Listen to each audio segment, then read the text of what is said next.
There's a question for you. And before we get started, I might add that I'm slightly medicated. Had a nice steroid shot in the hip yesterday to deal with my sinusitis, so I hope we'll make it through today without too much ado. So if you disagree with this question, and if you didn't like the column I wrote on this subject in today's Birmingham News/AL.com, blame it on the meds.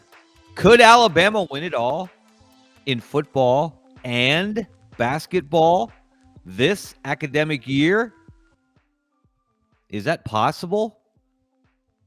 It's been done before. Executive producer Brendan Martin knows the one school that has done this in the past, and it was, of course, the University of Florida in 2006 and 2007. They won the football title in 2006 under Urban Meyer, with Tim Tebow as a freshman, Chris Leak at quarterback, and they beat Ohio State in the BCS championship game. Then they came back and won their second straight basketball national championship with Joakim Noah, Al Horford, Corey Brewer, Torian Green, Lee Humphrey. They're still celebrating in Gainesville those titles. They've got another one to celebrate. Todd Golden, of course, took the Gators to the national title a year ago. But that was a special, unprecedented, historic season at the University of Florida in 2006 and 2007. No one had done it before. No one's done it since. Can Alabama match? We're going to talk about that today, right here on ScarboKnows. Hello, everyone. Thank you for joining us. I am Kevin Skarbinski, a slightly medicated Kevin Skarbinski, a.k.a. Scarbo. We appreciate you joining us. If you're watching on the live stream, thank you for that on the Sidelines.live network. Brendan Martin, of course, steers the ship there. And if you watch eventually on YouTube, we especially encourage you to subscribe to the channel. We are growing and growing since we started this venture not that long ago, and we're enjoying the heck out of it. And we do appreciate you listening and watching. And you, of course, can listen to the audio version wherever you get your favorite podcasts, Apple Podcasts, Spotify, et cetera, et cetera, et cetera. So make sure you subscribe to the Sidelines.live network as well. And also make sure you check out our sponsor, Money Management Services. They are Birmingham's financial services firm. My friends for a long time, the Rice family, they've been in business since 1992. That was a special year in Alabama football history when the Crimson Tide won the national championship. If you're looking at retirement, you have retirement questions, or just about any financial need you have, reach out to the Rice family. Scan the QR code you see on the screen. They're a family-owned, fee-only financial services firm. They'll take great care of you. We'll hear more from them later in the show. All right, let's get into it. Why are we asking this question on November 13th, 2025? And I'll tell you why. Because over the next 3 days, two of the biggest games in the country in two different sports will be played just down the road from where I am now in Birmingham, Alabama, in Tuscaloosa, Alabama. It starts tonight, 6 o'clock Central Time, 7 o'clock Eastern Time. You can watch that on ESPN2. The number 2 basketball team in the country in the latest AP poll, Purdue, will be visiting the number 8 team in the latest AP basketball poll. That would be the University of Alabama. It's a sellout. Should be a great crowd. Should be a lot of buzz. Brings back some memories for me. We're going to get into that later in the show. The last time Purdue came to Tuscaloosa. And then on Saturday afternoon, in Bryant-Denny Stadium on campus there in Alabama, the Crimson Tide, number 4 in the latest college football playoff poll, they will take on number 11 Oklahoma. And a win there will almost certainly punch Alabama's ticket to the playoff, regardless of what happens against Eastern Illinois and in the Iron Bowl in Auburn. So that's a big, big, big game. Huge game for Oklahoma, of course, as well, as they're trying to get to the college football playoff. They're right on the cut line, on the wrong side of the cut line at number 11 because of the somewhat convoluted playoff rules in which you have to have 5 conference champions make the field.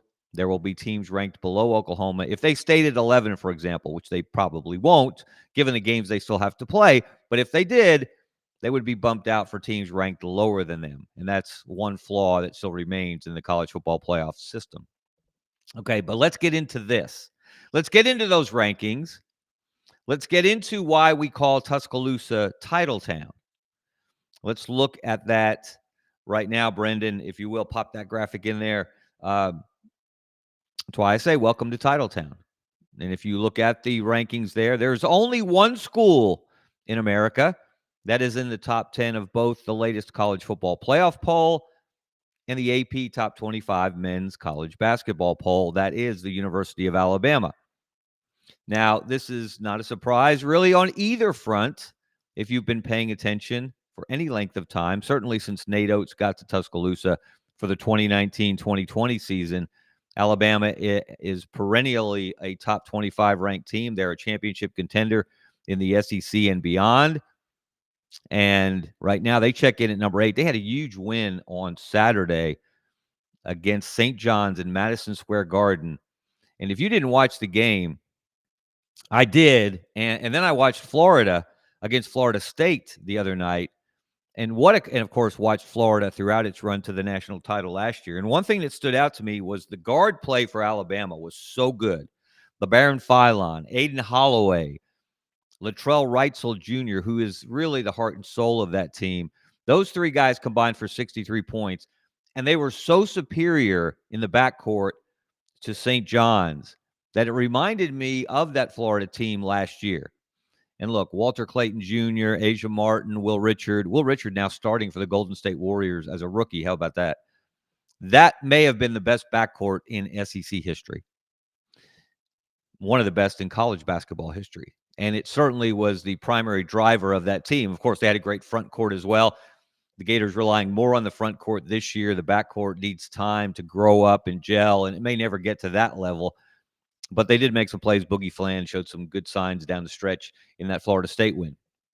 But that Alabama backcourt, and it goes beyond that. Houston Mallett, they go so deep and they go so fast and they shoot so quickly that they are very hard to guard. It's hard to stay in front of them. It's hard to keep them from getting to the rim. And when they get to the rim, they're just as likely to finish as they are to kick out for a three. And they are deadly from that area. So watch out for this Alabama basketball team. I don't know that people saw this team coming as a national title contender. And look, it's a long way to go. We're in November. Alabama's played 2 games. They're about to play their 3rd game tonight against Purdue. We'll get another heat check, I guess, as to how good Alabama might be against Purdue. Purdue has one of the backcourts that could match up to Alabama's, led by Braden Smith, preseason National Player of the Year. The Boilermakers, of course, made it to the Final Four for the first time. Well, not the first time, 3rd time in school history, first time under Matt Painter as head coach 2 years ago, along with Alabama. And they both lost to UConn. Alabama lost to the Huskies in the semis. And then Purdue with Zach Edey lost to the Huskies in the national championship game. So Purdue and Alabama know each other. They played the last 2 years in the regular season. And Purdue, I wouldn't say handled Alabama, but they did win both games. Last year it was in West Lafayette, and the year before that they played in Canada in a nod to native son Zach Edey. And so Alabama kind of owes the Boilermakers one after losing the last 2 years to them head-to-head. But that's a big game, and that's a fun game, and one of the things you have to appreciate about Nate Oates as a basketball coach, he fears no one. He is a demon when it comes to scheduling. They've had the number 1 ranked strength of schedule for a number of years now, almost every year over the last 3, 4, 5 years since he's been in Alabama. And he is not afraid to play these kind of games. He's not afraid to play St. John's and Rick Pitino in Madison Square Garden as they did Saturday, or to play a home-and-home against Purdue as they did last year there and this year here. And this will continue. They've got more games like this to come. But this is a big one tonight. And I think it'll show people who may not be convinced yet after that St. John's win that this Alabama team just may turn out to be a national championship contender. And of course, the football team's already there. They're 8-1 overall. They're 6-0 in the SEC. They are likely headed to the SEC championship game and to the college football playoff. And we know what happens when you get to the college football playoff. If you get there, you've got a shot to win it all. And the reason that Alabama is title town in both of the major revenue-producing sports starts with coaching. Coaching matters. And if you look at what Alabama has in Kalen DeBoer and Nate Oates, well, they've got guys who are on select lists. Look at active coaches that are working right now in major college athletics. There are only 9 that have taken a team to the college football playoff Final Four. Ryan Day, Sonny Dykes, Luke Fickell, not all of these, of course, at the school where they are now. Marcus Freeman, Lincoln Riley, Steve Sarkisian, Kirby Smart, and Dabo Swinney. Kalen DeBoer, of course, is on that list from Alabama. He did it with Washington 2 years ago when he got the Huskies to the national championship game. And then you look at the active coaches in men's basketball who've taken a team to the Final Four. There are 21 of those, several in the SEC. Of course, John Calipari's done it. Chris Beard did it at Texas Tech. He's now at Ole Miss. Todd Golden, of course, with Florida, winning the national championship last year. Frank Martin, who's now at UMass, he did it with South Carolina back in 2017. Nate Oates, of course, is on that list. Porter Moser, who's the Oklahoma coach now, he did it with Loyola of Chicago. Rick Pitino's done it a number of times with different schools. Of course, he did it with Kentucky, won the national title with the Wildcats back in 96. So that's a select list. When you consider there are about 360 or so Division I men's basketball programs, only 21 of those active coaches have taken a team to the Final Four. And what you notice about that list is there is only one school in the country that has a coach on both sides of that divide. They have a Final Four football coach and a Final Four basketball coach. That sets Alabama apart. And the real revelation here, I don't think, has been Kalen DeBoer. In his second year at Washington, we might remind you, 2 years ago, he took the Huskies, as we said, to not only to the 4-team playoff, but he got them into the national championship game where they got beat by Jim Harbaugh in Michigan. So he has turned things around quickly. He didn't really have to turn things around at Alabama. He certainly did at Washington. But he's capable. Once you've done it, if you've done it once, doesn't mean you're going to do it again. It doesn't guarantee you a return trip, but it shows you're capable. And yes, this Alabama football team has flaws. And the list of flaws are topped by the running game or the lack of a running game, which is a bit surprising when you think of the history of Alabama football, the recent history of Alabama football under Nick Saban, and you think of Mark Ingram, and you think of Derrick Henry, and you think of Najee Harris, et cetera, et cetera, et cetera, Jahmyr Gibbs, who's just doing great things in the NFL with the Lions, on and on and on. That's not necessarily Kalen DeBoer's way to play. He and offensive coordinator Ryan Grubb. They're not full air raid, although they may have to go that route the rest of the way, given how their running game has spun its wheels. Particularly this weekend, Oklahoma has one of the best run defenses in the country. Alabama has one of the worst run offenses in the nation. I suspect Ty Simpson is going to be very busy throwing the ball. And again, Alabama does run a ball control passing offense. Ty Simpson has been just a little bit off on the deep ball, far too much. This might be a good opportunity, though. We saw what Auburn did long time ago. It seems like forever and a day since the Tigers went to Norman, Oklahoma, and on a fourth quarter drive took the lead on the Sooners. The Auburn defense couldn't hold it. John Mateer went right back down the field despite his broken hand, sustained earlier in that game, and Oklahoma ended up winning. So this is a game Alabama should win. This is a game that may not be as close as you might expect because I think Alabama can exploit the Oklahoma defense through the air. And if Ty Simpson can hit the target a little more consistently on the deep balls, which have been open because Alabama has as good a wide receiver room as there is in the country, then I think Alabama could pull away in the second half of this game. I fully expect that Alabama will win and will roll on. Again, that will pretty much punch their ticket to the college football playoff.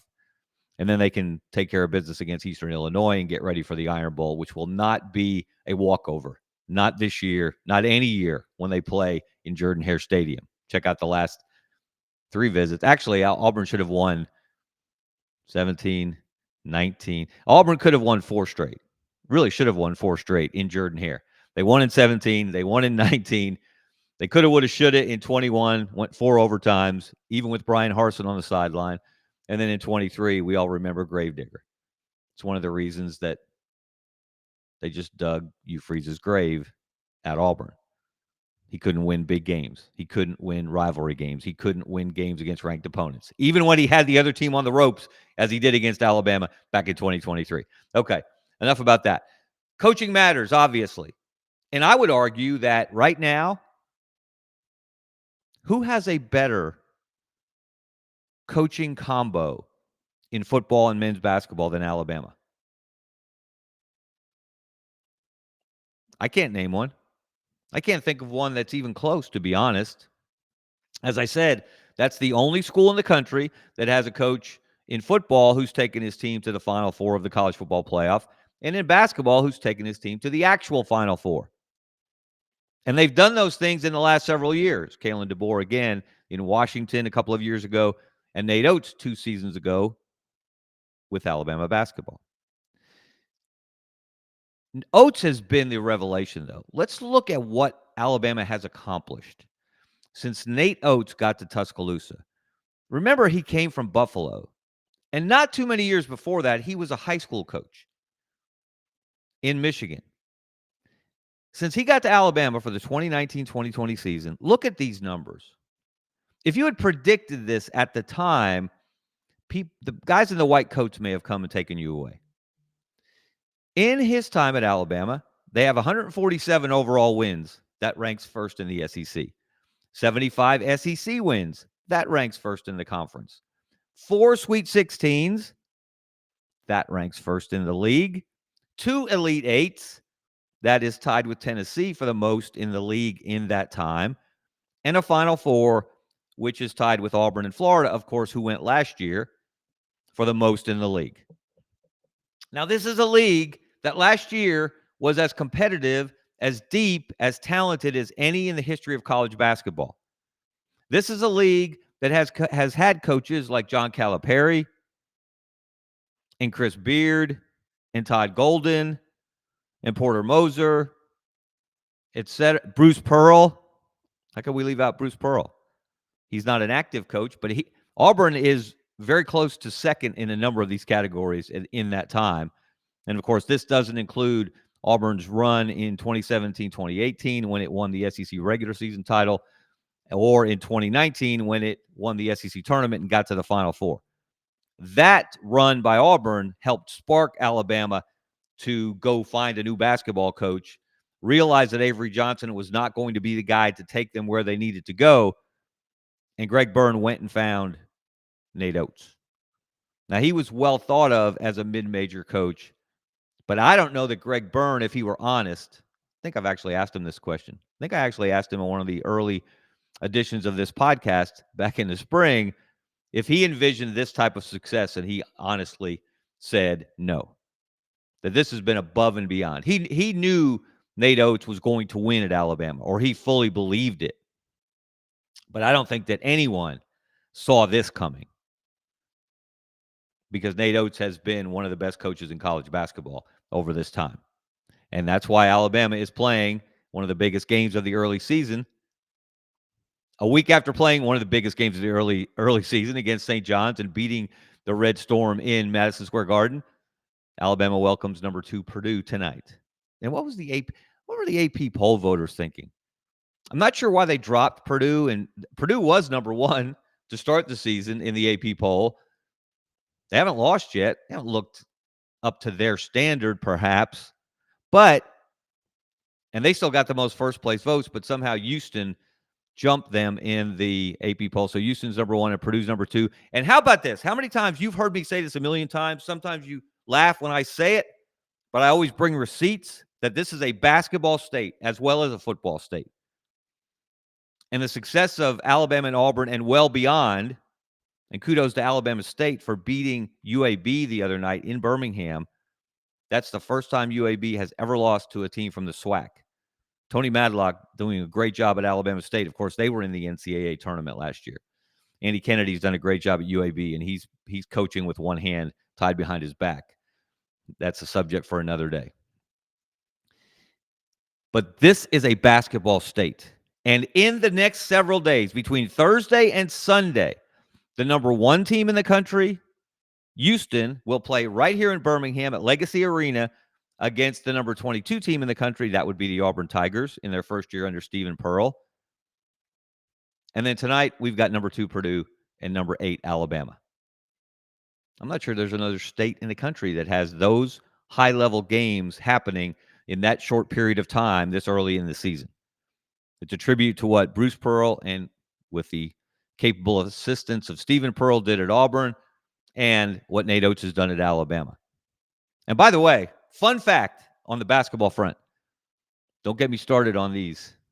You know you're going to hear a lot of them over the next few months as we get deeper into basketball season. Auburn has scored 90 points or more in each of its first 3 wins under Stephen Pearl. You know how many times Auburn won 3 straight games or scored 90 points or more in 3 straight games under Bruce Pearl in 11 years? One time. Last year, actually. So Stephen's off to a good start from the offensive end. He's got to shore up the defense, and they've gotten better the last couple of games, but 2 high-level basketball games. Can't wait to be in attendance for both of those. All right. Now, this is where the story gets a little weird as we think about what's going to happen tonight in Tuscaloosa and what may happen over the next several weeks and a couple of months there. This Purdue-Alabama game, it's not the first time Purdue has played in Tuscaloosa in Coleman Coliseum. And the last time, well, it turned out to be one of the biggest nights in Alabama football history. Let's look at that graphic. Brendan, coincidence? Is this a coincidence? I think not. The last time Purdue played a basketball game at Alabama, it was December 12th, 2009. It was the night they awarded the Heisman Trophy. And because our Alabama beat writer was in New York City, I was enlisted. I would have gone anyway. I was enlisted to go write the game story from the Alabama-Purdue basketball game. And, of course, everyone was on the edge of their seat. Shortly before tip-off is when they announced the Heisman winner. And I can remember, well, I'll save this for just a second. Suffice it to say, Mark Ingram won the Heisman. They didn't actually, I went back and looked at the stories. I couldn't remember. They didn't actually show a live stream of the Heisman announcement on the Jumbotron in Coleman Coliseum. But everybody knew. People were watching. They had their phones out. Everyone knew the moment it happened because you could hear the roar. And, of course, that was the first time an Alabama football player had won a Heisman Trophy, which is kind of shocking given the history and tradition of that program. Wasn't the last one, of course. Derrick Henry, Devontae Smith, and Bryce Young have followed. But then Alabama followed that by going on and winning the national championship for the first time in 17 years. The first of 6 they would win in Nick Saban's 17 seasons. So is there some karma working here with Purdue coming back to Alabama? Now there's no trophy, no football trophy being handed out tonight. But if Ty Simpson has a big game against Oklahoma, if he has a big game against Auburn, if he has a big game in the SEC championship game, perhaps he could be the next Heisman winner from Alabama. And if Alabama discovers perhaps even a semblance of a running game to supplement the passing game and the defense of Kane Womack, which has gotten better and better and has really stepped up, if they continue on that path, maybe this Alabama team wins the national title. And then perhaps Kalen DeBoer will ask Nate Oates to schedule Purdue as often as possible to come to Tuscaloosa if that happens. But this game is special to me, and my memories are very special about the Purdue-Alabama game because that was the year of my most infamous Heisman Trophy vote. I used to be a voter for the Heisman. I gave it up when I left daily journalism about 7 years ago now, maybe. to try some other things, learn some new tricks, expand my horizons, give myself some new challenges. And I discovered in the midst of doing that how much I love doing this. So that's why I'm doing this again in different ways and different forms. And I love doing this podcast. It's been a lot of fun. Different way for me to communicate with you. But on that night of December 12th, 2009, let me tell you a little personal story. Brendan, if you'll flip up that last graphic, my most infamous Heisman vote. There you see it, folks. That's who I listed. And remember, on the Heisman ballot, they ask you to list your top 3 choices for the best player in the country that season. Not for his career, not for one special moment, but for that season. And if you recall, in 2009, Alabama won the national championship primarily on the strength of its defense. And that defense was led by the middle linebacker, Rolando McClain, who was not only as physical and fierce a presence and a playmaker on the field as you could want in a middle linebacker, he was a leader. He had vision. He understood Nick Saban's defense. He made the calls. He got his teammates in the right position to make plays when he didn't make the plays himself, and really was the spark plug and the best player to me on the best team in the country. And I never subscribed to this idea that, well, a defensive player, with rare exceptions, as we've come to know, doesn't really have a chance to win the Heisman, so you're wasting your vote if you put him on your ballot. I pushed back on that for a long, long time. And you'll notice on that ballot, I had 2 defensive players. I also had Ndamukong Suh, who was the wrecking ball in the middle of the Nebraska defensive line, had an outstanding season and came so close to beating Texas in the Big 12 championship game that year, which would have prevented Texas from going on and playing Alabama in the BCS championship game. But in my mind, as I looked at that, I thought Rolando McClain was the best player on Alabama's football team. I thought he was the best defensive player in the country, and that's why I voted him number 1 on my ballot. But I also appreciated and respected what Mark Ingram meant to the Alabama offense. The South Carolina game that year, he took over the game, basically playing Wildcat quarterback. Alabama was doing nothing. There was a stretch in that season for Alabama where they couldn't throw the ball very effectively, despite the presence of Julio Jones on the outside. They just really struggled to throw it. And Mark Ingram took over and was the primary weapon for the Alabama offense. So I thought Alabama had the 2 best players in the country. One of them played defense, one of them played offense, and I put the defensive player first on my ballot.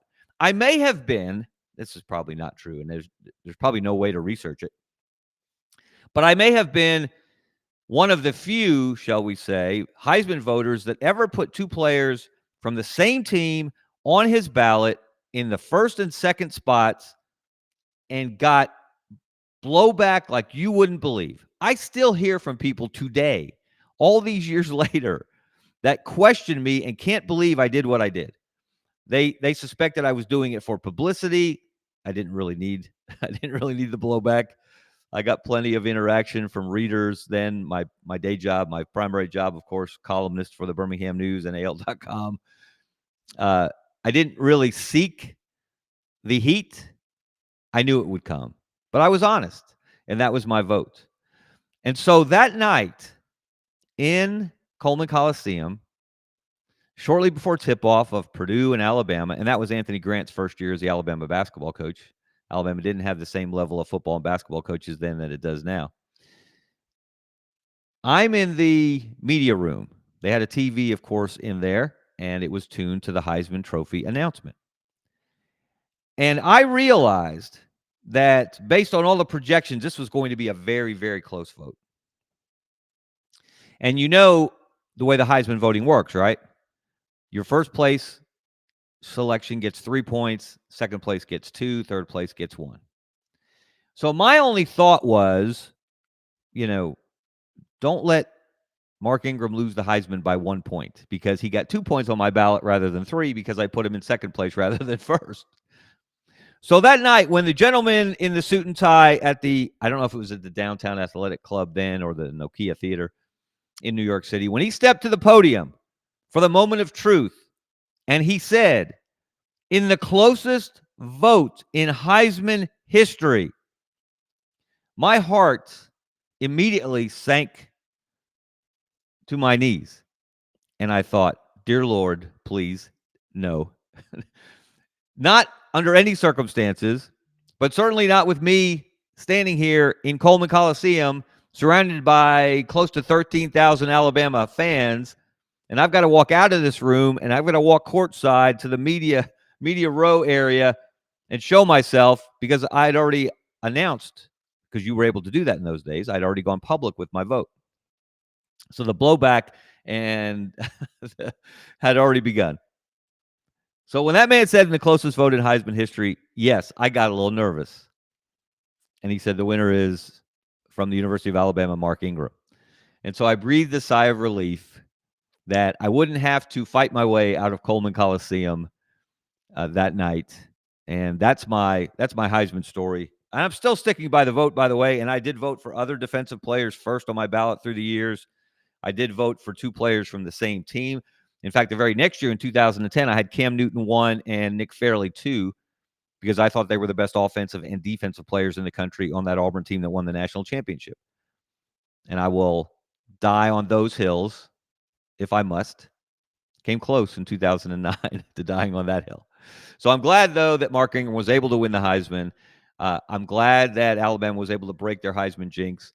And I'm glad that Purdue was on the premises to witness one of the biggest moments in Alabama football history. And here comes Purdue again tonight. Big game against a much, much better Alabama basketball team than it had in the 2009-2010 season. Again, the first year under Anthony Grant. We could see Purdue and Alabama in the Final Four, as we did 2 years ago. We could see them play for the national championship in men's college basketball. We could see, on that night in April, we could see Alabama making a run at a second national championship in a second major revenue-producing sport in the same academic year, because this Alabama football team is capable of winning the national championship. And I'm going to tell you, it's an early projection and a lot can change, but I think this Alabama basketball team has the potential to win a national championship as well. It's not likely. It's improbable. The odds are against it. But I'm just telling you, it's possible. And that's what makes college sports fun. The possibility that there will be confetti both at the national championship game in football and the national championship game in basketball, and it will be colored crimson. We'll see. All right. Food for thought. Thanks, everyone, for tuning in today. Thanks for bearing with me as I have the steroid shot. Man, this is good stuff. Can I get a 6-pack of this? I'm going to go back to the doctor and see if I can. This has been great stuff. Hope you guys have a great day. Thank you to Brendan Martin, our executive producer on the Sidelines.live network. Thank you to our sponsor, Money Management Services, for their support. We urge you to check them out. I hope you guys have a listen to what they have to say next. I hope you guys have a great day. See you.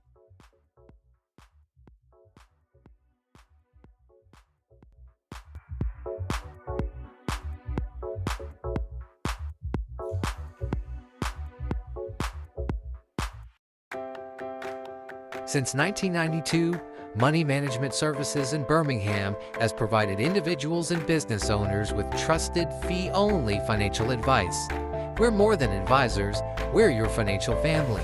From retirement planning to tax strategies and estate planning, our team builds personalized wealth management plans tailored to your life.